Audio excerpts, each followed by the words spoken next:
Me dijeron, vete un tiempo. ¿Quién le habría recomendado eso?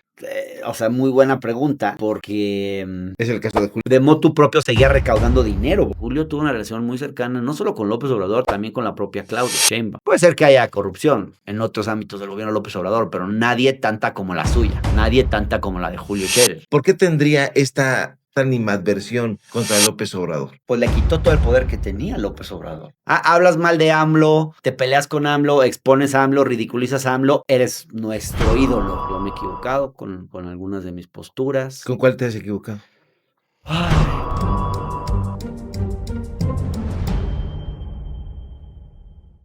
Público memorioso que nos ve, que nos escucha y que nos defiende con su preferencia, me da muchísimo gusto recibirlo hoy, como siempre, aquí, en la mesa de los datos duros. Y sin más rollo, sin más eufemismo, me da muchísimo gusto recibir hoy aquí a Hernán Gómez Bruera. Hernán, qué gusto que estés por acá, ¿cómo estás? Hola Ricardo, el gusto es mío.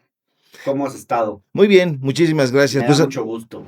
Al contrario, gracias por aceptar esta conversación aquí en Datos Duros con la gente que nos sigue en este podcast, pues que está ahí levantando el vuelo y bastante ámpula. Y hablando de eso, Hernán, tú has terminado por levantar ámpula hace un tiempo. Sacaste un libro, Traición en Palacio, y en su momento ese libro pues fue desdeñado. Ese libro fue incluso alejado del ojo crítico, pero al final del tiempo se ha convertido en un vaticinio, se ha convertido en algo que tenía mucho de razón, y me gustaría arrancar con eso. Has visto indudablemente y has leído el libro de Julio Scherer. ¿Qué te parece de entrada ese libro? Bueno, qué bueno que recuerdas lo que pasó con Traición en Palacio. Si me permites, empiezo por ahí, porque la verdad es que se le hizo el vacío a ese libro. Solo hubo oportunidad de presentarlo en un medio público. No hubo apertura para presentarlo, por ejemplo, en las televisoras más importantes, salvo una entrevista pequeña ahí que me hicieron con Sergio Sarmiento. Y no solo eso, sino que además eh, este libro en el que yo hablaba de Julio Scherer como un traidor a López Obrador y al movimiento, me puso a mí en ese momento en una posición de que yo era el traidor. Y creo que eso llevó a una cancelación, a que se me apartara de los medios públicos, más adelante a perder espacios en medios de comunicación que yo tenía y tuve antes de que la 4T estuviera en el poder, y desde los cuales defendí a la 4T, porque mis posturas a favor de la 4T, no de una manera acrítica, pero sí en general en una línea pro 4T, siempre estuvieron ahí desde, por lo menos desde 2017. Yo siempre me consideré un simpatizante crítico. Y en esa línea para mí fue complicado escribir un libro como este, muy complicado, porque siempre que uno simpatiza con un proyecto político, también tienes como la duda de hasta dónde criticar y hasta dónde no, hasta dónde es bueno, hasta dónde no, de alguna forma, esta idea de que le haces el juego a la oposición si dices o expones ciertas cosas. Y para mí no fue fácil, no solo eso, no solo hablar de un tema que sabía que era muy delicado internamente, sino también la idea de enfrentarme a un sujeto tan poderoso como Julio Scherer Ibarra, con muchos intereses económicos, que había tenido mucho poder político, al cual mucha gente le debía favores dentro y fuera del gobierno, y que tenía muchas posibilidades de hacerme daño por mi investigación. Incluso te diría que lo logró hacer a través de terceros, una vez que el libro salió, de dirigir una cascada de demandas en mi contra utilizando a otros grupos empresariales, mediáticos, etcétera, para que ellos fueran los que presentaran demandas en mi contra, de fabricarme delitos penales falsos, inexistentes, frente a los cuales yo me tuve que defender, Es decir, sí fuiste demandado. ¿sí? Y también por él después.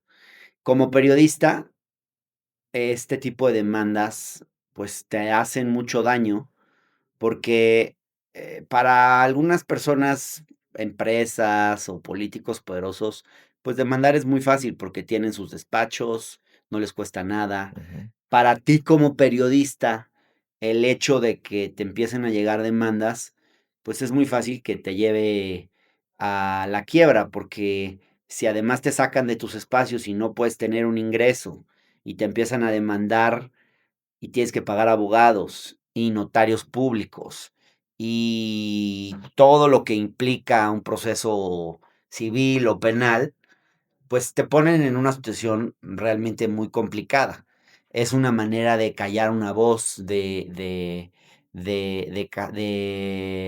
intimidarte para doblarte y que te calles.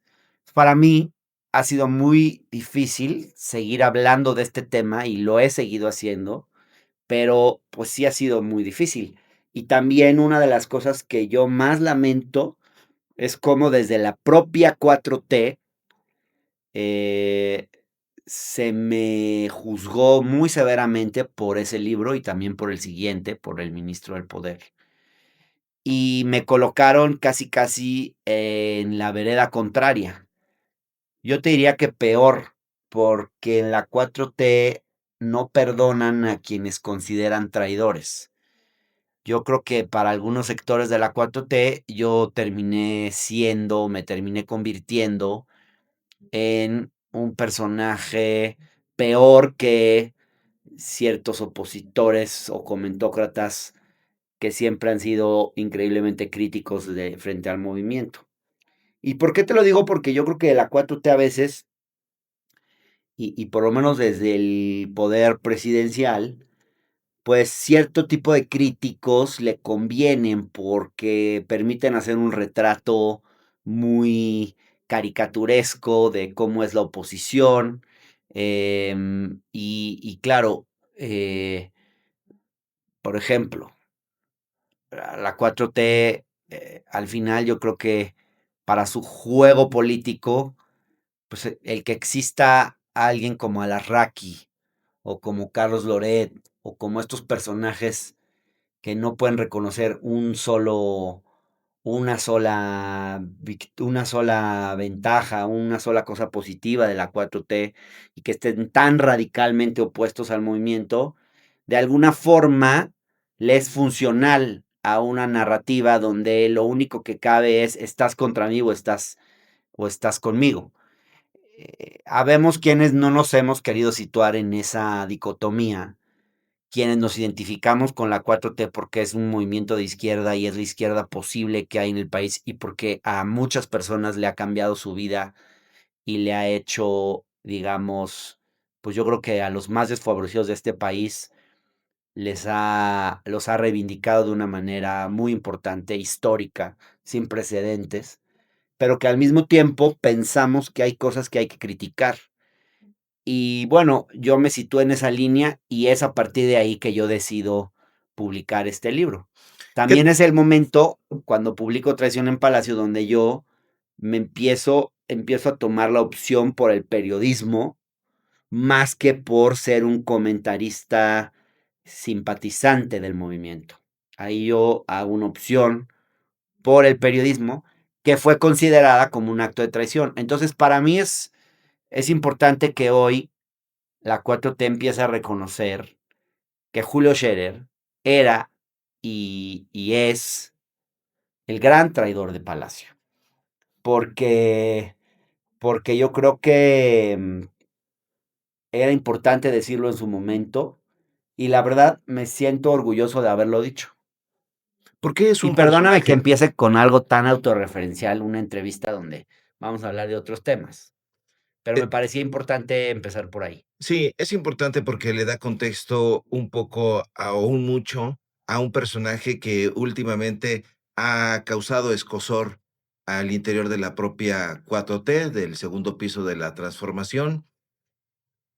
¿Cuáles fueron tus motivaciones principales para escribir Traición en Palacio? ¿Y cuáles son las hipótesis que tú habías arrojado en ese libro y que hoy se han convertido en tesis? ¿Quién es Julio Scherer Ibarra? Pues mira, yo empecé a escuchar, conozco a mucha gente dentro del movimiento, empecé a escuchar versiones de los propios militantes o gente en el gobierno de cómo estaba actuando Julio Scherer y cómo este personaje no solamente estaba haciéndose muy rico contradiciendo la narrativa de austeridad, de honestidad, de combate a la corrupción y sobre todo de separar el poder económico del poder político, porque su lógica, su manera de actuar era completamente contraria a esa. Era alguien que hacía política y al mismo tiempo hacía negocios sin separar los dos ámbitos. Y no solo eso, en batallas decisivas de la 4T más a la izquierda, que es la que yo más reivindico, la que estaba a favor de prohibir el uso del glifosato en los cultivos, la que está a favor de el maíz, de las plantas nativas, en contra del maíz genéticamente modificado, la que quería regular el uso de vapeadores, ahí sí, ahí tengo algunas diferencias, pero la que estaba por la reforma energética, en fin, una serie de causas de la 4T importantes, quien las estaba bloqueando internamente era Julio Scherer. Y había una disputa al interior del gobierno que tal vez no era tan visible, pero yo empecé a ser visible en algunos de mis textos anteriores a la publicación del libro, una disputa entre un sector que quería más bien como congraciarse con el gran capital, que es yo creo que la derecha de la 4T, donde está Romo, donde estaba el secretario de Agricultura anterior y donde estaba Julio Scherer como cabeza de un grupo, frenando iniciativas muy importantes para el movimiento. Y cuando sale Julio Scherer, supuestamente yo ya le estaba siguiendo mucho la pista. Todavía no estaba muy decidido a escribir un libro, estaba decidido me parecía un personaje muy interesante porque me parecía muy nefasto dentro del movimiento y porque no entendía cómo alguien así podía estar tan cerca del presidente López Obrador. Entonces empecé a seguir la pista, empecé a investigar, a entrevistar a mucha gente. Un día llegué al propio Julio Scherer y llegué porque notaba que cada vez que escribía en un medio, que no puedo mencionar por temas legales, pero cada vez que sacaba algún texto llegaba una llamada, y eso también me hizo generar mucho interés de por qué este tipo parece un intocable. Eres columnista en un periódico. No lo podemos Sí, mencionar, no lo podemos por mencionar, favor, pero eras columnista por ahí temas legales, ajá. y, desde ahí tú lanzabas estas críticas y tenías siempre una reacción de parte de él o de la Llegaba gente. alguna llamada de hay que bajarle, no sigas por ahí. Y a mí no me hacía sentido, Ricardo, que alguien que era hijo de don Julio Scherer García, un referente tan importante para el periodismo en México, eh, un símbolo, yo diría, de la ética periodística, del periodismo independiente y en consecuencia, pues también un referente en materia de libertad de expresión, porque remó a contracorriente para conquistar la libertad de publicar durante muchos años en un régimen autoritario. No me hacía sentido que alguien así fuese intocable y que cada vez que hablaras de él te llegara una llamada, una advertencia o algo semejante. Entonces llegué hasta la oficina de Julio Scherer. Nos organizó una reunión, quien entonces era su vocero. Y ahí yo lo vi, yo me encontré a un tipo muy cansado, Yo ya sabía de algunos de sus negocios, pero no me había puesto a revisarlos con calma, de manera que no le pude hacer preguntas tan incisivas como me hubiera gustado después hacerlas, pero sí pude calar al personaje. Decía que estaba muy cansado, que porque había mucha maledicencia en su contra, y se lo veía de verdad agotado, como a punto de tirar la toalla. Bueno, al mes renunció, pero en esa conversación yo me di cuenta que el personaje era lo suficientemente interesante como para escribir un libro. Y fíjate que en esa conversación estaba presente su vocero, quien al ver la cantidad de preguntas que yo le hacía, hizo un chiste Ujú. y dijo, no, pues ya podrías hasta escribir un libro. Y yo dije, bingo, me dio él la idea. Y ahí decidí escribir el libro. Eh, y bueno, una de las primeras cosas que pasaron es que cuando Julio anuncia su salida del gobierno y todo lo intentan hacer parecer como una salida amistosa y el presidente le dice mi hermano, etcétera, etcétera, pues yo averiguo y me doy cuenta que eso no es cierto, que no fue una salida amistosa, que no se fue por voluntad propia, que no se fue, como dice hoy en su libro, porque quería regresar a su despacho, a hacer trabajo, litigio y todo eso. Porque además, entre paréntesis, nunca dejó su despacho privado. Entonces, ese discurso de quería regresar a mi despacho a atender mis asuntos privados, Julio Scherer nunca dejó de atender asuntos privados. De hecho, iba a Palacio Nacional de repente, pero su verdadera oficina estaba en Las Lomas y era su oficina particular, donde atendía lo mismo asuntos privados que asuntos públicos. Nunca dejó de hacerlo. Entonces, esto de que necesitaba de regresar a mi despacho, para nada. Él lo que necesitaba era tener un pie en el gobierno y un pie en el sector privado, que es como siempre trabajó. ¿Por qué Como necesitaba hacer Romo, eso? por cierto, pero a Pero, Romo no le salió y terminó yéndose. ¿por qué necesitaba un personaje, que tenía un despacho tener un pie en el gobierno? ¿De qué le servía, Hernán? De toda la influencia que podía tener desde el gobierno, de ser una especie de broker entre intereses públicos e intereses privados, generalmente inclinándose a favor de los intereses privados. A ver, ¿por qué López Obrador tenía un tipo así en el gobierno? Pues lo tenía porque tú no puedes solo tener a un Jesús Ramírez en el gobierno. Tú tienes que tener también a alguien que hable con los empresarios, que tenga interlocución con ellos, alguien que tienda un puente, que sea parte de una línea más dialoguista. Y yo creo que ese rol Julio lo cumplía bien. Eh, ¿Dirías que están en las permitía antípodas? interlocución. ¿Que dirías que Jesús Sí, Ramírez y Julio Scherer son personajes que están en las antípodas? yo diría que son los 2 que le hablan más al presidente al oído y que a su vez liderean grupos. Y yo creo que en términos muy generales, Julio terminó por liderar a la derecha del movimiento y Jesús a la izquierda del movimiento. Y había una disputa ahí sí ideológica, cierto, yo creo que eso es cierto, sí había una disputa ideológica por que termina ganando Jesús. Y eso es algo que Julio Scherer no le perdona, que Jesús es el que termina ganando en los temas clave, en estos temas como los que mencioné al principio, glifosato, vapeadores, toda la agenda de salud,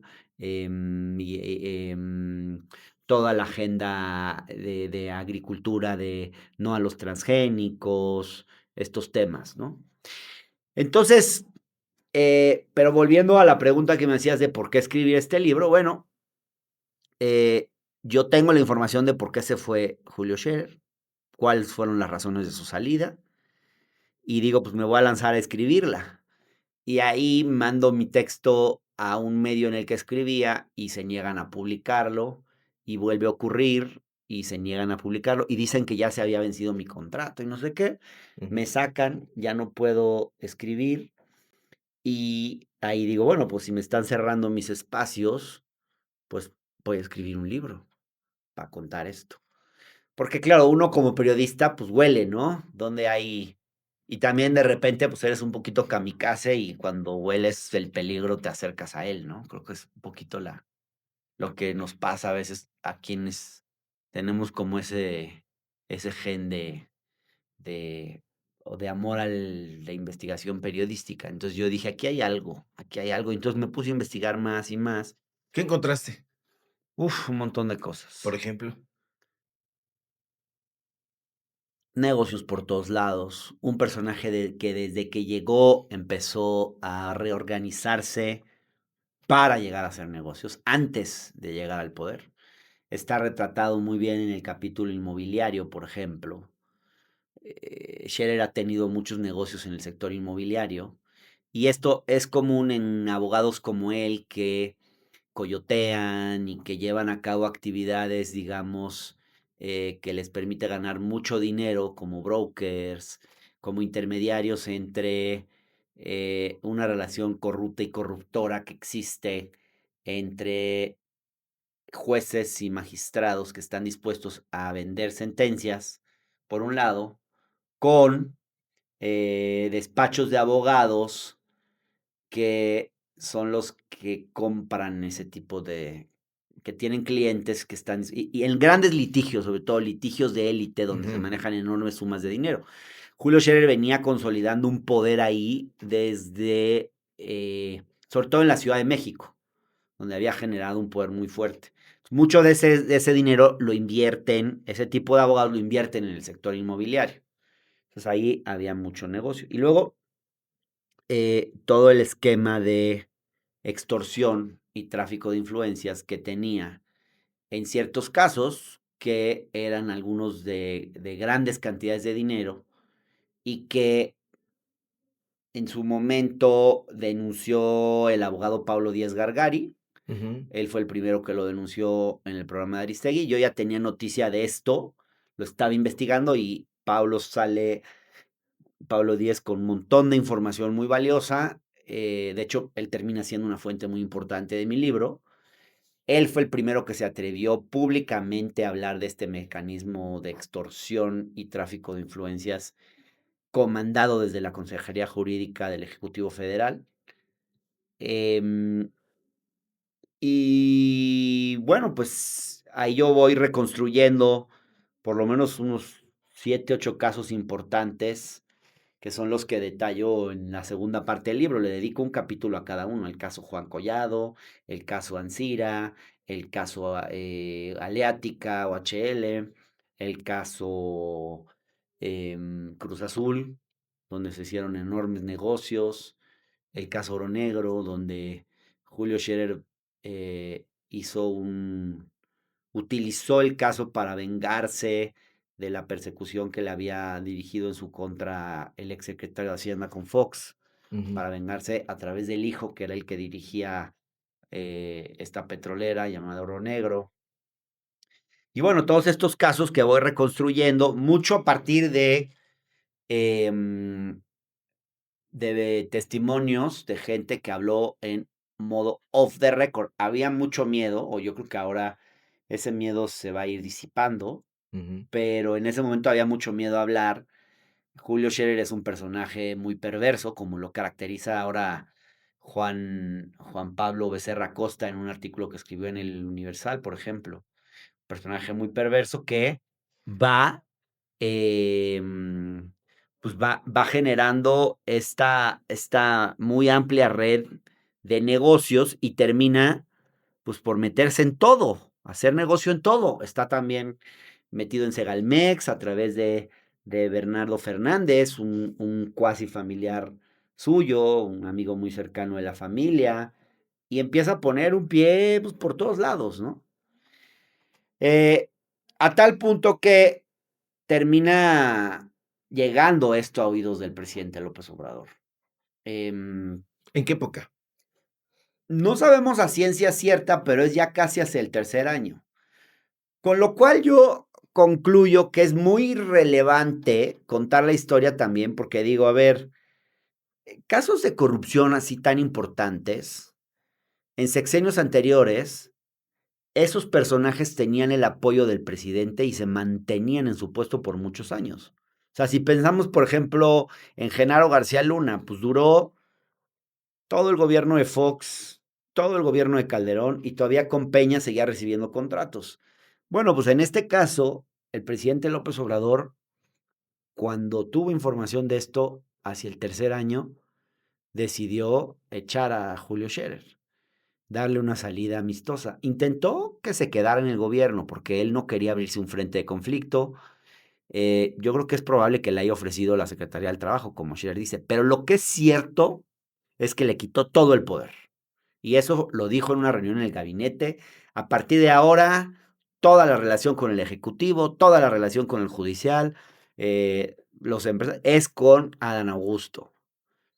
Y en ese momento, pues para Scherer fue una humillación, porque con el poder que había tenido, que de repente lo desautorizara de esa manera. Y luego en una mañanera también lo dijo.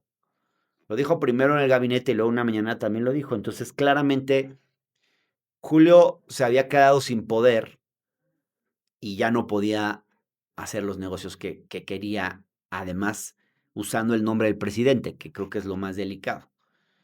Usándolo a tal punto que ahora sigue diciendo que muchos de los negocios en los que se le imputa haber participado, dice que son cosas que le pidió el presidente. O sea, ni siquiera tiene la honestidad de hacerse cargo de no manchar el nombre del presidente. Por ejemplo, el presidente le pidió que revisara el tema de Internet y evitara la quiebra, Ujú. pero no le pidió que hiciera negocios con el tema, ¿no? Y los hizo. A través de sus despachos. Sí, porque el esquema, el modus operandi era, Scherer tenía entre 4 y 8 despachos, pero sobre todo 4 importantes, a través de los cuales canalizaba todos los temas que le llegaban a él. Porque ya se sabía que si tú necesitabas resolver un problema, tenías que ir con Julio Scherer. Y ya se sabía, porque era el mismo modus operandi que utilizó Castillejos con el consejero jurídico de Peña, ¿Quién lo que sabía? te derivaban siempre con un despacho. Se sabía, o sea, entre las élites se conocen y entre los despachos y la gente de dinero se conoce cuáles son los usos y costumbres de la corrupción. O sea, ¿Y tú cómo llegas a esa información? Es decir, tú, ¿cuál es el primer contacto en donde alguien te dice, no sé, empresario político, sabes qué, Hernán, para llegar a este punto necesitamos hablar con Julio Scherer? no, pues no te puedo detallar eso porque tendría que revelar fuentes que tengo que mantener en la confidencialidad, pero déjame describirte el modus operandi. Hay por lo menos 4 despachos. Uno es el de Rivera Gagiola en temas civiles y mercantiles. Otro es el de Juan Araujo y César González en temas penales. Otro es el de Bennett, Segovia e Igartúa, que es más en temas inmobiliarios. Y otro es el de eh, Guillermo Barradas. Un despacho que, por cierto, los otros tenían más reputación. Guillermo Barradas se hizo al amparo de negocios con Scherer en ese momento, de litigios en los que le derivaba Scherer. Entonces, el acuerdo es con estos despachos, había un entendimiento donde Scherer mandaba asuntos de la gente que le llegaba, mandaba asuntos, ya fuese para extorsionar o para traficar con influencias. Les mandaba los asuntos a esos despachos que tenían entrada muy fácil en las fiscalías, en los ministerios públicos y en los juzgados de la Ciudad de México y a nivel federal, en los tribunales. Entonces, cuando tú llegabas con el despacho, todo el arreglo corrupto se llevaba a cabo en los despachos. Scherer nunca hablaba de dinero, ni mucho menos, ¿cómo crees? No. Él eh, te decía, te recomiendo que vayas con tal despacho. O el propio empresario emproblemado o el propio político emproblemado sabía ya cómo era el trueque, el teje y maneje, y le preguntaba a Scherer. O sea, Scherer te decía, por ejemplo, en el caso de Interjet, Scherer decía, le dijo a Miguel Alemán, no, pues tu empresa está quebrando, mano. Y Miguel Alemán quería recuperar su empresa. López Obrador le había dicho, ayudemos a que no quiebre Interjet, porque pues es una compañía aérea importante, se van a perder empleos, o sea, con una preocupación legítima. Le dice a Scherer que opere eso, que evite la quiebra de Interjet, y entonces Scherer lo que hace es recomendarle a Miguel Alemán que vaya que busque un abogado para hacer un concurso mercantil, que es lo que se hace una vez que hay que ir a la quiebra y tiene que ser una quiebra ordenada y entonces tienes que pagarle, pues primero a los trabajadores, luego a los deudores, luego Entonces, y hay un proceso legal a través de jueces concursales donde se van viendo las etapas del proceso. Es muy técnico, muy complicado, es muy caro, lleva mucho tiempo Ujú. para que la empresa pueda quebrar, ¿no? Y se puedan distribuir, pues resolver todos los temas legales que hay pendientes. Entonces ahí lo que ocurre es que Miguel Alemán le pregunta, ¿y qué abogado, qué despacho me sugieres? Y Julio le dice, y esto es lo que él dice en el libro, pues hay dos, el de Rivera Gagiola y el de Jaime Guerra. Pues sí es cierto, los dos despachos son de los más importantes en concursos mercantiles. Ujú. Pero, oh casualidad, con Jaime Guerra ni van, porque Jaime Guerra, pues, no tenía trabajando ahí a un familiar de Scherer. Y Rivera Agiola tenía a Rodrigo Lagos Scherer, sobrino de Julio Scherer. Y no solo eso, Julio Scherer había trabajado ahí, había estado, de hecho lo pone en su declaración patrimonial, lo puso Julio Scherer, que había estado en ese despacho. O sea, tenía una relación ahí. Obviamente, Miguel Alemán, si es que es cierto que le recomendaron los dos despachos, él va con uno de esos despachos que sabe que es el que en el fondo quiere que vayan, que es el de Rivera Gagiola. Y ahí le hacen una cotización enorme por el concurso mercantil, muy por encima del valor en el mercado, donde solo para empezar a estudiar el asunto le cobran $9 millones. Y el total, la suma es de 40. Un concurso mercantil difícilmente puede costar eso. Entonces es claro que con esa suma, pues estaba implícito una suerte de soborno de la cual se habría beneficiado Julio Scherer, los abogados de Julio Scherer, y donde también seguramente había para repartir a los jueces en materia concursal. Entonces, así hay varios otros casos. Ese es más o menos el modus operandi. Entonces, pero la mayor parte del dinero, según los testimonios, cerca del 80% era para Julio Scherer Ibarra. Y al Lo que final iba para los terminan despachos era lo menos. y al final termina engañándolos, porque Interjet, pues, no logró salvarla. O sea, se da cuenta a Miguel Alemán que eso es más bien una extorsión, que le están ofreciendo un trato de lo más abusivo. El cobro, según mis fuentes, lo que le querían cobrar era, pues más o menos, nada más de despacho de abogados, era más o menos, con eso mejor pagaban la deuda que tenían, casi casi, ¿no? Entonces no le hacía ningún sentido. Entonces Miguel Alemán, que tiene nacionalidad francesa, pues decide irse del país y quiebra Interjet. Entonces el objetivo de López Obrador, que era evitar la quiebra de Interjet y que se lo encomendó a Julio Scherer, no lo cumplió cuando esa era su chamba, esa era la instrucción que le habían dado. Pero por su vulgar ambición, no logra resolver ese tema de la quiebra de Interjet. Y luego están los casos de Ancira y de Juan Collado, Ujú. donde, bueno, primero a Juan Collado lo meten. No vengo aquí a defender, ni lo he hecho nunca, la reputación de estos personajes, porque es que fíjate, el modus operandi de Julio Scherer siempre es extorsionar a personas de dudosa reputación, un poco como diciendo, no, pues nadie les va a creer, ¿no? Pues me abuso de ellos, ¿no? Me aprovecho. A Juan Collado, los abogados estos, Juan Araujo, César González, otro de los despachos socios de Scherer, donde Ujú. trabajó. Juan Araujo, eh, el caso es historia larga, corta, para no hacerlo demasiado extenso. Juan Collado va a dar a la cárcel, lo van a ver estos abogados, le dicen, oye, pues podemos hacer que salgas, pero tienes que vender tu empresa, una Sofom, que se llama Caja Libertad, Ujú. pero se la tienes que vender a este precio, o sea, mitad de precio, a Julio Villarreal, un amigo de Julio Scherer. Y lo mismo pasa con Ancira.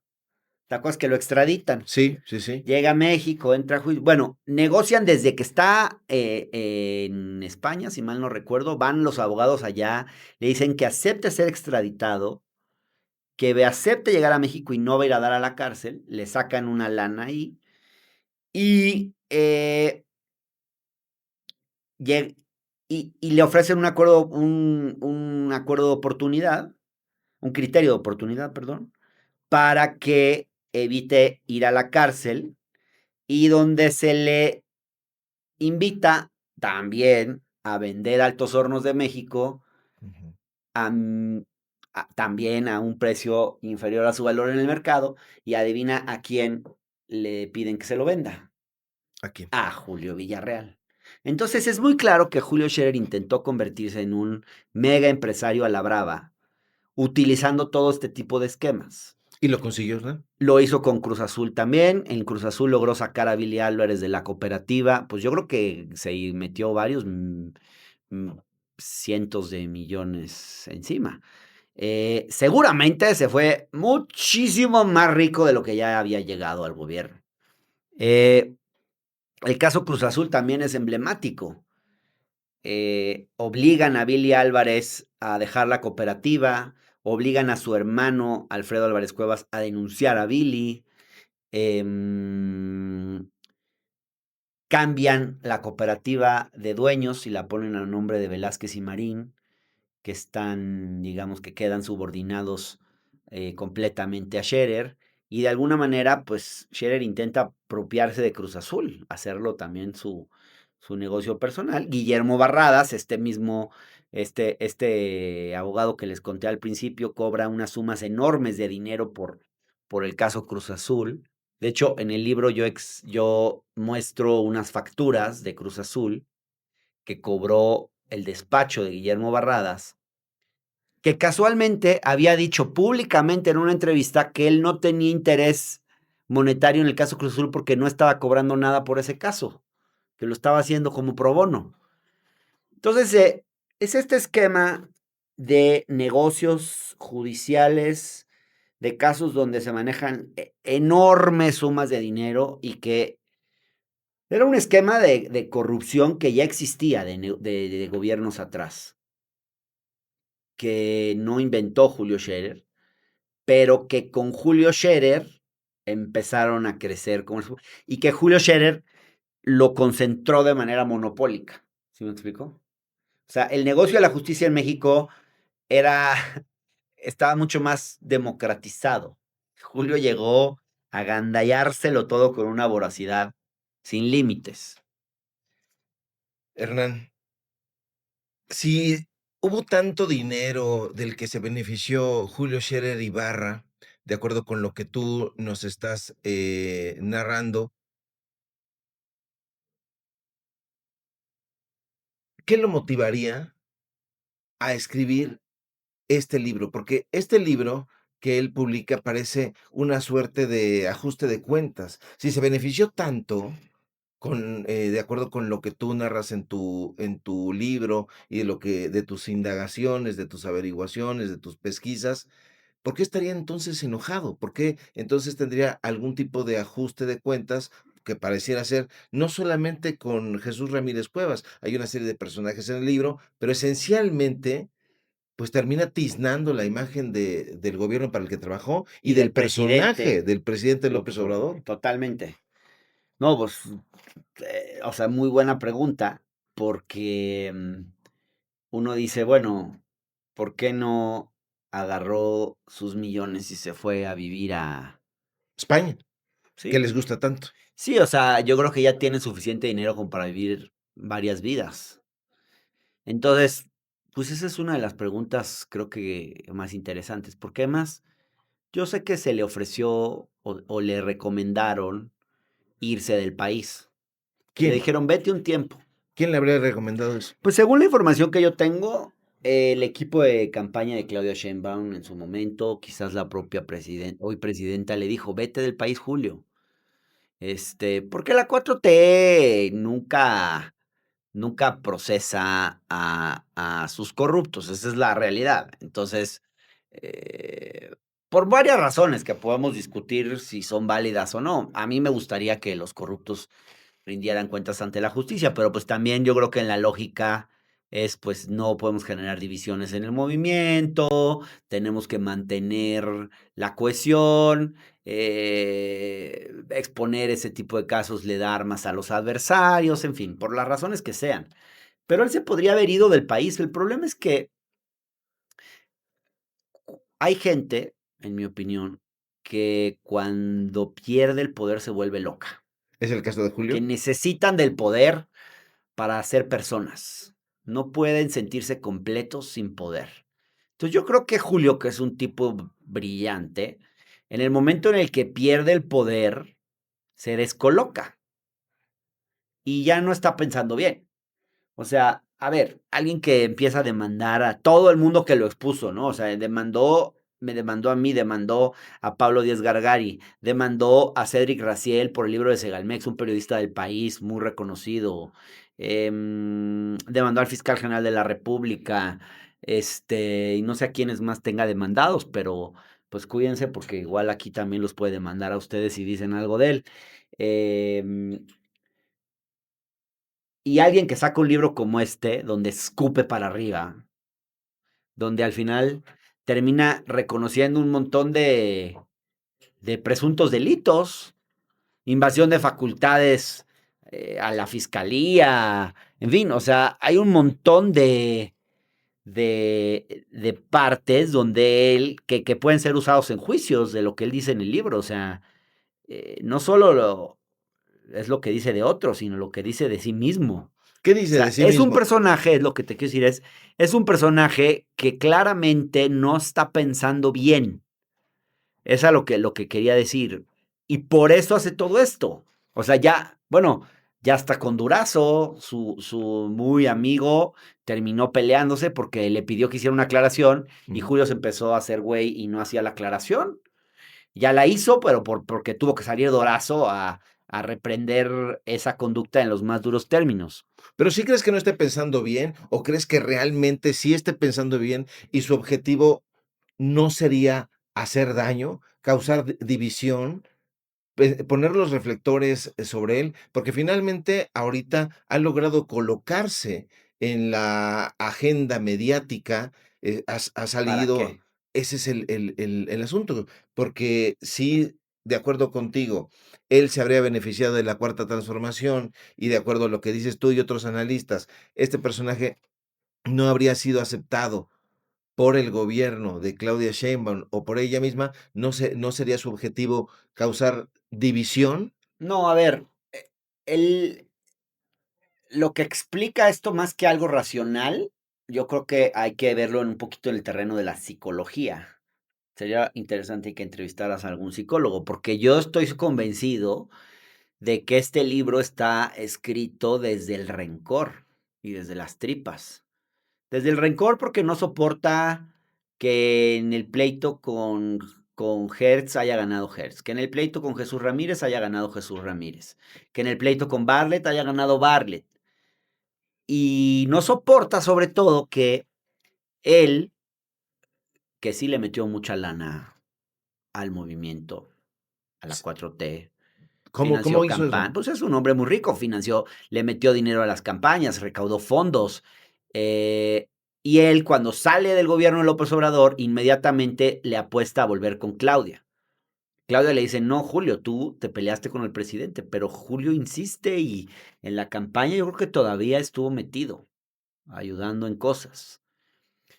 Empezó, de motu propio seguía recaudando dinero, por ejemplo. Algún empresario me dijo, pues a mí me vino a pedir dinero, me dijo que era para la campaña de Claudia, yo no le quise dar nada, pero otros colegas también les pasó lo mismo, ¿no? Entonces, pues por la vía de meterle lana, de estar ahí presente en lo que pudiera, de ayudar en alguna que otra cosa, pues él juraba que iba a regresar con Claudia Sheinbaum. Y Claudia Sheinbaum no lo readmitió. Y entonces, y de hecho ahora con mucho desdén dice que ni siquiera va a leer su libro. Así es. Eso es muy fuerte. O sea, alguien con quien tuvo una relación muy fuerte, muy cercana. Julio tuvo una relación muy cercana, no solo con López Obrador, también con la propia Claudia Sheinbaum. Defendió a Imas cuando fueron las acusaciones recordarás hace mucho, ya mucho tiempo, pero de los dineros, Sí. de las ligas y todo este tema. En fin, estuvo muy cerca en su divorcio, en el divorcio de Claudia Sheinbaum con Carlos Simas. O sea, era un amigo. Y bueno, pues él no soporta que sus amigos lo hayan dejado. Él aspiraba a regresar y creo que no lo han dejado regresar ni lo van a dejar regresar. Y entonces en ese momento, y aquí son especulaciones, hipótesis, pues dice: "Me voy con la derecha, con Salinas Pliego, que ahí me protejan de alguna manera". Y saca este libro donde, en mi opinión, lo que hace es tratar de embarrar de estiércol a todo el mundo, incluso al presidente López Obrador, porque las críticas, le hace unas 20 críticas muy fuertes, que no importaría si quien las hiciera fuera un simpatizante de los medios, un periodista, un analista político, pero su mano derecha, alguien que estuvo tan cerca de él, que tuvo tanto poder, que fue parte de todo lo que se hizo, que salga a criticarte de esa manera, es una puñalada por la espalda, es un acto de alta traición y además acusando actos de corrupción sin ninguna evidencia ni prueba, pero bueno, acusando actos de corrupción de gente hiper cercana al presidente, diciéndole incluso que se reunió con un integrante del crimen organizado, como era Ujú. Sergio Carmona, degradándolo, diciendo que es un sujeto manipulable, tratándolo como un fanático, diciendo que no sabe nada de administración ni de economía, o sea, criticando cosas que no puede criticarte a alguien que fue tan cercano a ti públicamente. Entonces, pues en mi opinión, tiene que embarrar de mierda a todo el mundo porque no se puede quitar la que tiene encima y que no le deja ya ni siquiera ver. Y creo que de alguna manera lo apuesta a decir, yo no soy el único corrupto, ustedes también son corruptos. Puede ser que haya corrupción en otros ámbitos del gobierno de López Obrador, pero nadie tanta como la suya. Nadie tanta como la de Julio Scherer, pero creo que intenta de alguna manera mandar una señal de un mensaje muy perverso para él quedarse en la impunidad de decir aguas con investigarme, aguas con tocarme, aguas con querer hacerme cualquier cosa, porque si yo me hundo, ustedes se hunden conmigo. Un personaje con esas características que tú invitas a que sea analizado desde el punto de vista psicológico, No solo, esta parte que me preguntas de por qué escribió el libro, y esta parte solamente.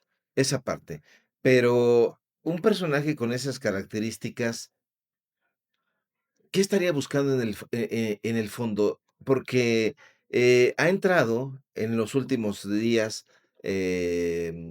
Denise, Merker le ha hecho una entrevista donde le tira durísimo al presidente López Obrador. No lo pone prácticamente como el primer mandatario, sino dice textualmente: "Él era un operador, operaba". Es un término muy, muy fuerte, llamarle operador a un personaje como López Obrador, que conocía las cosas que se hacían, dice él, en la Secretaría de Hacienda, estaba al tanto de todo. ¿Por qué te tendría un personaje así que manchar de esa manera? Porque olvídate de Jesús Ramírez Cuevas y olvídate de los personajes, que aparecen en el libro. ¿Por qué tendría esta, si se me permite decirlo, esta animadversión contra López Obrador? Yo creo que está le guarda un enorme rencor, porque él hubiera querido, que López Obrador lo escuchara más. Él hubiera querido que en las disputas internas se inclinara a favor de López Obrador, y porque, pues, le quitó todo el poder que tenía López Obrador. O sea, para él un hombre poderoso, enfermo de poder y de ambición, que de repente frente a todo el gabinete te digan que has perdido todas tus facultades, no tus facultades, más bien que has perdido todo tu encargo en un presidente donde lo que le importa es el encargo más que el cargo, y luego lo dice públicamente en una mañanera, pues es una humillación para cualquier hombre enfermo de poder. Eso es una enorme humillación. Yo creo que también esperaba que desde presidencia se frenaran todos los casos que tenía en contra, todas las investigaciones, que ahí siguen en la fiscalía, las carpetas. Tiene varias, Julio Scherer. Em, y pues no recibió eso, yo supongo. ¿Crees que a esto tenga algún tipo de reacción por parte del gobierno de la presidenta Claudia Sheinbaum? No, Que no, van a ignorar el tema. Ahora, lo que está pasando es que Julio Scherer Ibarra se está convirtiendo, como siempre pasa cuando salen personajes de la 4T, entonces de pronto se vuelven ídolos para la oposición, ¿no? Pasó con Carlos Ursúa, que Ujú. estuvo 6 meses en el gobierno. En mi opinión, yo tengo mucho respeto por Carlos Ursúa, me parece que fue un muy buen secretario de Hacienda, pero se peleó con el presidente. Yo, de hecho, entrevisté a Ursúa cuando salió del gobierno, le hice una entrevista para Proceso, en ese momento no estaba yo vetado en Proceso, como estoy ahora, te imaginarás. Pero Ursúa también se convirtió en una especie de ídolo para la oposición, y te recordarás también cómo después Xóchitl Gálvez lo incorpora a su equipo de campaña o Sí, algo sí, así, sí. ¿no? Ujú.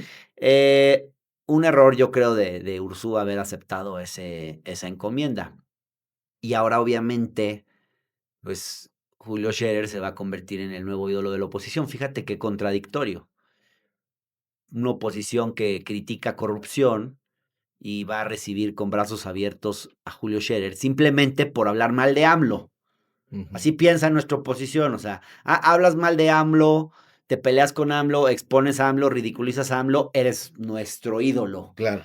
Te vamos a poner. Entonces, quizás Julio Scherer, y aquí quizás sí hay una parte racional en lo que hizo, pues está buscando eso, acomodarse con la oposición, reacomodarse con Ricardo Salinas, con quien entiendo que ya había una relación previa, pero y Ricardo Salinas utilizando todo esto para golpear el gobierno como nunca antes. No olvidemos que Ricardo Salinas es quien le pone a un periódico, bueno, no sé si lo pone él, pero claramente está muy contento con que Jorge Fernández Menéndez Ujú. sea Prologue. quien escriba el libro con Scherer. Y luego la primera entrevista que le hacen a Scherer es por parte de la esposa de Jorge Fernández Menéndez. O sea, Bien. todo muy controladito, queda ahí todo muy en familia. Ahora dio esta entrevista con Denis Merker, que es una entrevista que hay que ver porque creo que lo más llamativo son los silencios de Julio Scherer.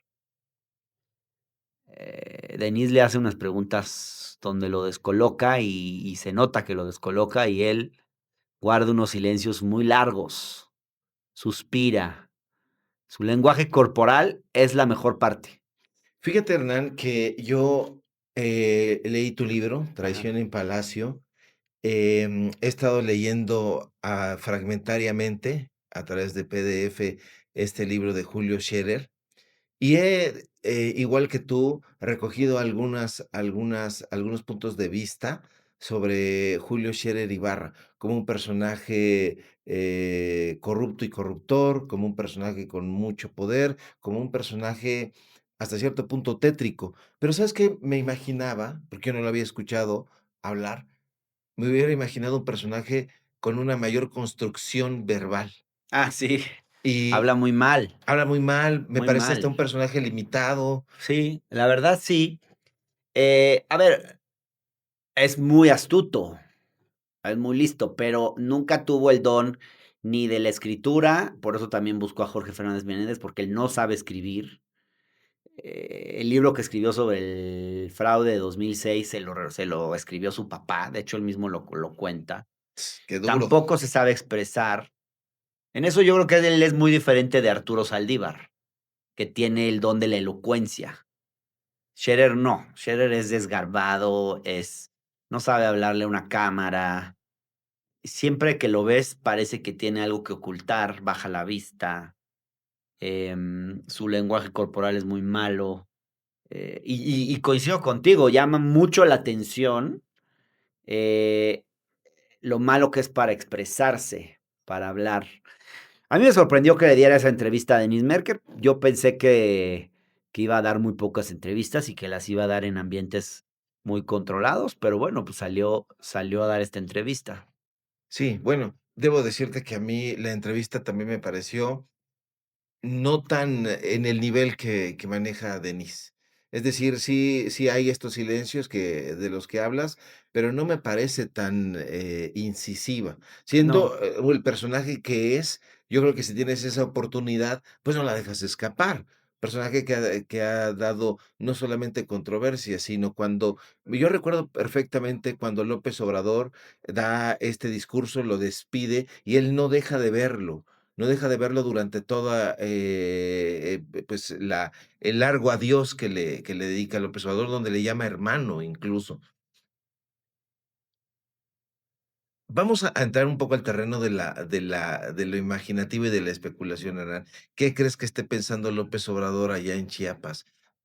Porque sin duda, no sé si haya dado oportunidad de leer el libro, pero sin duda sabe y está al tanto de lo que este claro. personaje ha expresado de él. Yo creo que López Obrador está pensando qué grave error cometió Julio Scherer al hacer esto. La relación entre ellos ya estaba rota. Eh, Creo que después de 30 años de tener una amistad con alguien, habla bien de López Obrador haberlo despedido en buenos términos. Digo, no sé si conoces un libro de Sándor Márai que se llama El último encuentro. Sí. Es historia de una amistad de muchos años, pero que está, atravesada por una traición. Pero al final el personaje termina reconociendo que el sentido de la amistad está por encima del acto de traición, y de alguna manera es algo que termina por dejar pasar. Bueno, yo creo que López Obrador, no reniega de haber tenido una amistad con Julio de 30 años, pero también se da cuenta que es un hombre al que lo venció la ambición. El poder no es para cualquiera. Él mismo lo dijo. Yo abrí mi libro con una epígrafe del presidente López Obrador que me parece muy significativa. No es de él, creo que está citando a alguien más, pero es esta frase de el poder atonta a los inteligentes y a los tontos los vuelve locos. Pues yo creo que eso al final es lo que le terminó pasando a Julio. Fíjate que es muy interesante una de las últimas preguntas que le hace Denise Dresser a Julio Chiribarra, que yo te que sí que para mí no es una mala entrevista porque lo más importante de una entrevista es que tú logres, ni siquiera ser incisivo, es que logres retratar al personaje, sacarlo, desnudarlo, mostrarlo como es. Y eso sí lo logra en la entrevista. Y la pregunta que le hace Denise al final, Denise Merker, es ¿cómo te cambió el poder? Y el silencio de Julio Scherer y además como el micrófono está muy afinado, se escucha su respiración nerviosa, no sabe qué responder, responde una tontería, pero solo ese momento hay que verlo porque habla por sí solo. Yo creo Hernán, que a Julio Scherer y él está consciente de cómo lo cambió el poder en todos los sentidos posibles y seguramente él mismo sabe que no para bien. sí, seguramente lo pervirtió, teniendo esto que tú dices, estas cartas credenciales de nacimiento, pues que, creció en una cuna periodística, un personaje que Vicente Leñero recuerda muy bien en el libro de los periodistas cómo fue la génesis de la revista Proceso. Ujú. Estaba José Emilio Pacheco en una reunión con Julio, con Vicente, con el padre Maza, con todos los fundadores de la revista Proceso, y José Emilio le pregunta a Julio Scherer García, ¿cómo fue que ocurrió esto? ¿Quién se los hizo? Y Julio Scherer responde: "No sabemos quién está haciendo esto".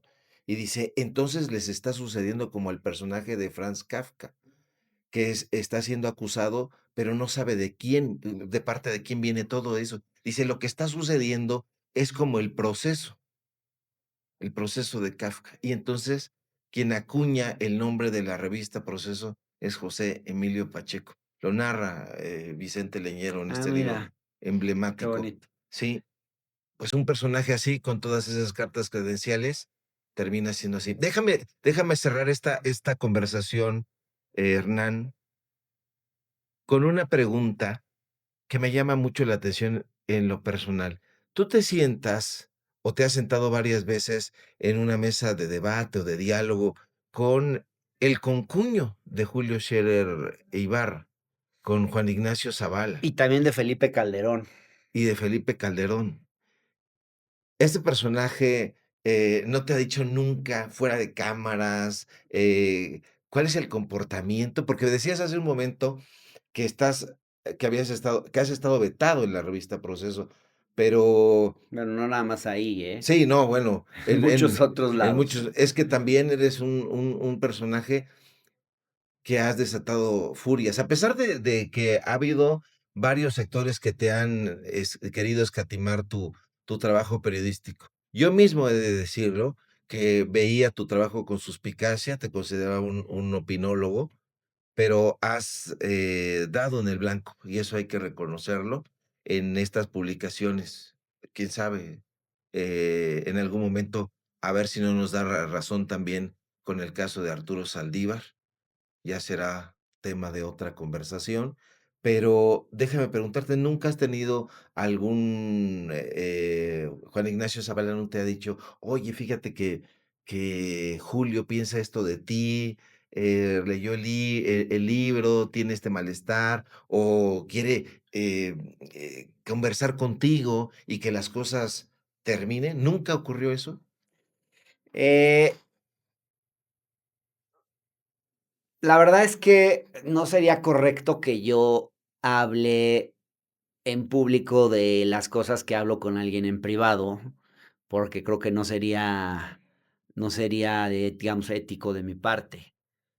Te puedo contar que, digamos, yo he tratado de evitar, eh, por ejemplo, criticarlo a él por ser familiar de quien es, porque, pues, nadie elige ser, cuñado de Felipe Calderón, ni de Julio Scherer Ibarra, o concuño, o lo que sea, familiar directo o indirecto. Entonces, pues, criticar a alguien como por delito de portación de apellido, pues no. Igual que a mí no me gusta que me digan, Facundo Malo, ¿no? ¿Eres el malo o el bueno? Yo ya tengo esa duda. ¿Te molesta que te digan así? No, Porque hombre. hace rato me preguntaba la gente de la producción: "Oye, ¿le ha de enojar que le digan No, no, así?". no, hombre, pues, lo inventó Chumel Torres. Imagínate que yo me enoje por algo que diga Chumel Torres, sería como muy infantil de mi parte. No, no, no, pero, digamos, nadie es culpable por vivir en la familia que vive y tampoco, digo, él está casado con María Scherer, a quien yo respeto, no comparto sus opiniones, no me parece que esté metida en nada de corrupción. Tampoco quiero decir que toda la familia Scherer sean una bola de corruptos. Hay varios que estuvieron involucrados en negocios de Scherer, pero no se puede estigmatizar ni descalificar a toda una familia. Eh, lo que sí pasó es que esta semana tuvimos un debate donde eh, tuvimos que discutir el tema de Julio Scherer. Y creo que, a pesar de que habíamos quedado que no se saliera de control, que no fuera personal, que discutiéramos nuestras opiniones y no nuestra calidad como periodistas, bueno, por lo menos es lo que yo he propuesto, pues no se cumplieron esos acuerdos, hubo acusaciones y calumnias, y bueno, ahí me di cuenta pues que había sido un error debatir sobre un tema que, pues, para él es tan personal y que al final, pues, para mí también se volvió personal, porque cuando yo escribí el libro, pues, no tenía una animadversión hacia Julio Scherer, pero ahora, después de que te demandan 3 veces, que sabes que gente cercana a él ha presionado a ciertos medios para que pierdas tus trabajos, que tienes que gastar un montón de dinero en tu defensa, pues obviamente no es tu personaje favorito en la vida, ¿verdad? Mientras uno puede tener una relación de afecto en esa mesa, pues en mi caso, pues no es ni de cerca una relación de afecto. Entonces yo creo que ese debate, que sí, pues generó rating y fue muy comentado, pues no fue la mejor idea, digamos. Pero fuera de eso, a mí me divierte debatir con Zavala todas las semanas. eh, y incluso no me parece un mal tipo, si me lo preguntas, ¿no? Nada más te quería decir un comentario sobre esto que decías. Yo creo que a muchos opinadores de la 4T les cuesta entenderme porque no me pueden como ubicar en un bando u otro, o porque creen que yo zigzagueo. Y puede ser que sí zigzaguee, ¿Por qué zigzagueas? porque para mí hay una gran diferencia entre ser un militante y ser un periodista. Y porque creo que el periodismo tiene que tener un compromiso con la verdad. Y la verdad no se puede subordinar. Bueno, no existe la verdad en mayúsculas, pero existen aproximaciones a la verdad. Y creo que la verdad no se puede supeditar a una simpatía ideológica determinada.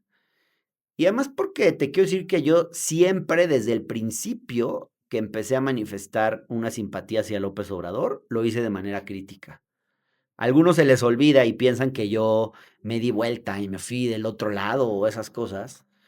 Eh, de pronto parece como si viviéramos en el régimen de la Guerra Fría, ¿no? Donde hay un bloque y otro y tienes que estar en un bloque y otro. Y para mí la verdad no depende de en qué bloque estás.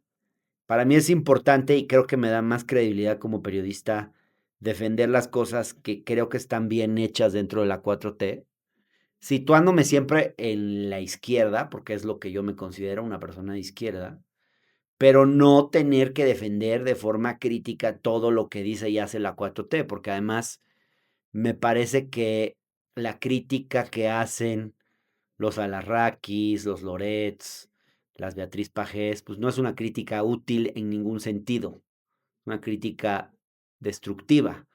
Yo intento que mi crítica sea constructiva y creo que es muy importante que no perdamos el valor que tiene en una sociedad la crítica. Y yo creo que yo me tomo en serio a la 4T. Sí creo que es una oportunidad histórica que lo ha sido y sigue siendo. Creo que otras oportunidades de la 4T se han desperdiciado, pero me lo tomo en serio. No quiero solamente celebrar todo lo que se hace, porque entonces sería como no tomarme en serio un proyecto político con el que simpatizo. ¿Y por qué estamos hablando de política, no de Claro. religión? No es como eres cristiano o eres protestante, eres judío o eres musulmán. La política siempre va a tener muchos flancos y ángulos criticables que deben ser criticados. Te quiero decir que no es la postura más fácil cuando el país está tan dividido. Te diría incluso que ni siquiera es muy rentable ni monetizable, porque el algoritmo en las redes no te premia cuando tienes posturas matizadas. Es algo que yo hago desde mi convicción, pero también porque siento que en la calle, no en el mundo de las redes, Twitter, Facebook, TikTok, pero en la calle, las opiniones son mucho más matizadas.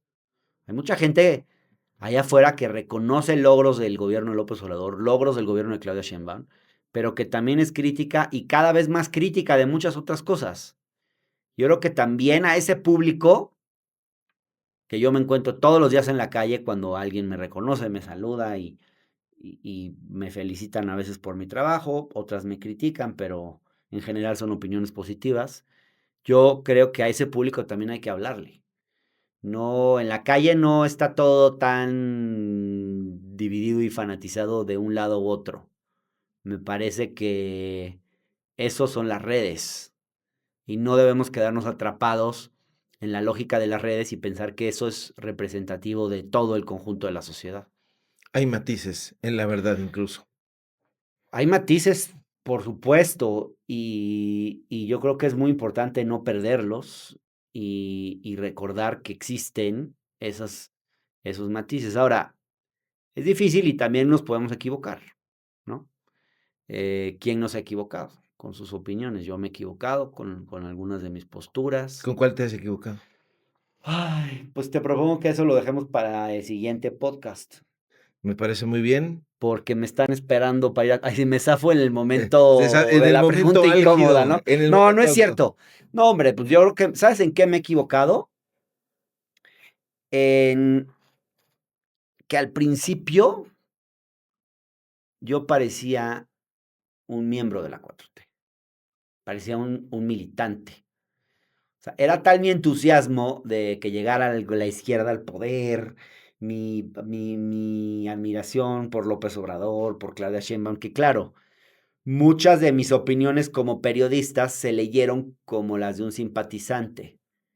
Y entonces eso hizo que empezaran a pensar muchos en la 4T y los dirigentes que yo tenía una obligación de militante o que yo les pertenecía, que yo, por ejemplo, tenía que apoyar a determinado candidato en una disputa interna en la Ciudad de México, porque si no apoyaba a ese candidato, entonces yo era un traidor.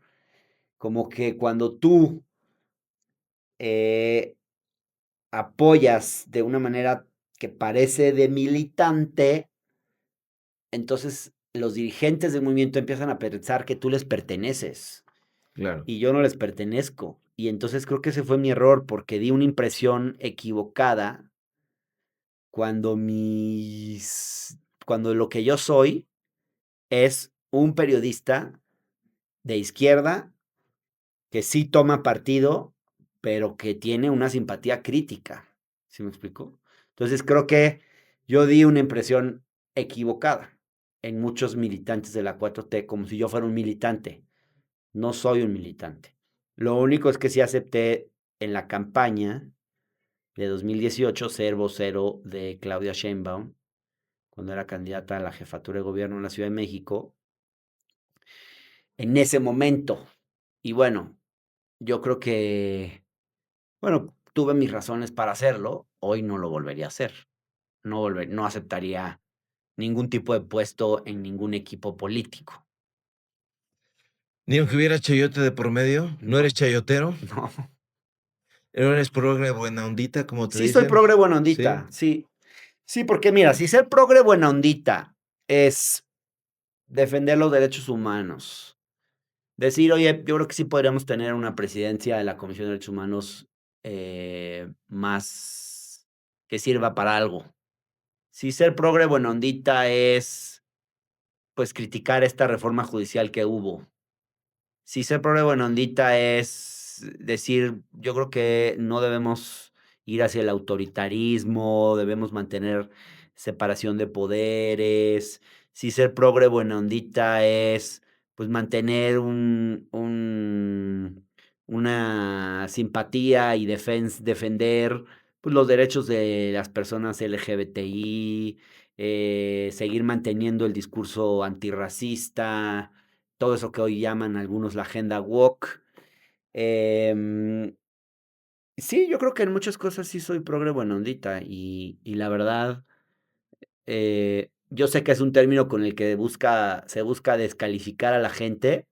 Yo no me siento descalificado, porque a veces pareciera que una cosa es simpatizar con un proyecto político y con una agenda ideológica, y otra cosa es defender todos los actos de poder de la élite gobernante o de la clase gobernante que hoy está, que sí es el proyecto político que yo apoyo, pero los políticos tienen sus lógicas de poder y muchas son reprobables. Y si ser progre buena ondita es hacer esa crítica a los hombres de poder, pues sí, si eso es ser progre buena ondita, pues que me apunten en la lista. O sea, también creo que el movimiento es amplio y también caben los progres buena ondita. De hecho, hay varios, dentro Sí. del movimiento. Yo te diría que hay hasta secretarios de Estado que si tú hablas con ellos, te das cuenta los 2 minutos que son progres buena ondita. Lo que pasa es que son progres buena ondita de closet. Yo soy un progre buena ondita, este,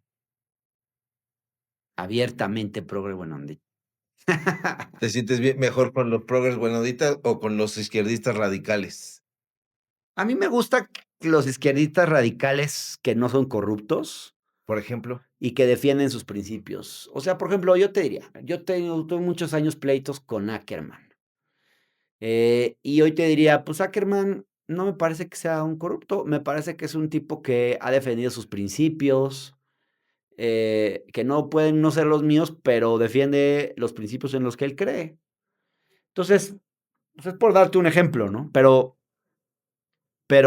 yo creo que hay mucha gente que en la izquierda que, por ejemplo, Víctor Suárez, subsecretario de Agricultura, em, me parece que defendió agendas muy valiosas. O sea, yo creo que